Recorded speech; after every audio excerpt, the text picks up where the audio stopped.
Samantala sa ibang balita, nasa 8 barko ng China ang namataan sa vicinity ng Scarborough Shoal. Base po sa isinagawa ng aerial patrol ng Philippine Coast Guard kahapon. Bukod dito, namataan din ang paglalayag ng isang barko ng US Navy. Si Patrick De Jesus sa report.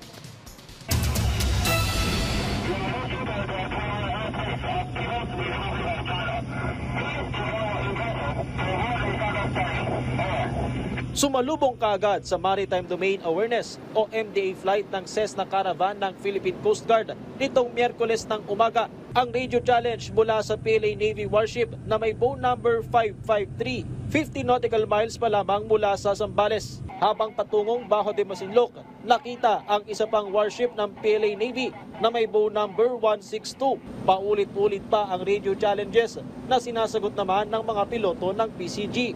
In accordance with Republic Act 12064, the Philippine Maritime Zones Act, the United Nations Convention on the Law of the Sea, of which you are a party, and the 2016 Arbitral Award, they do not possess any legal authority to operate within the Philippines exclusive economic zone. You are directed to depart immediately. Kahit tuloy-tuloy ang radio challenge ng China ay nakalapit pa rin itong Cessna Caravan ng Philippine Coast Guard sa Scarborough Shoal.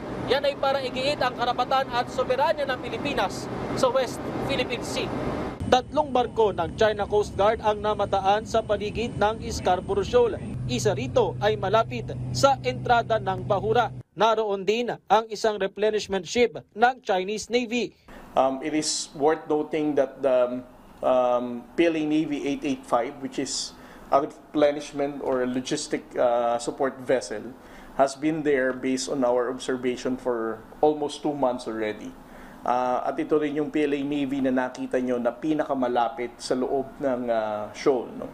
Only at a distance of 2.2 nautical miles south of Bajo de Masinloc. Muling bumalik ang presensya ng Chinese Maritime Militia na mayroong 2 barko. For so many months, simula nung pumangit ang panahon dito sa Pilipinas, this is only the first time that we have monitored the Chinese Maritime Militia. Alam naman natin how the Chinese government are making use of the Chinese Maritime Militia vessels, not just in BDM, but even in Pag-asa case and different parts of the Kalayaan Island Group. No? Sumulpot din ang isang Chinese naval helicopter pero hindi na ito lumapit sa eroplano ng PCG. Nananatili naman ang 2 boya sa loob at labas ng lagoon na unang nakita noong Oktubre. Ayon sa PCG, ipinagpapatuloy ang regular na pagpapatrolya sa lahat ng bahagi ng West Philippine Sea. We need to continuously monitor the illegal activities of the People's Republic of China. With or without the significant changes ng behavior ng China, mahalagang gawin natin ito dahil obligasyon natin ito para sa mga Pilipino.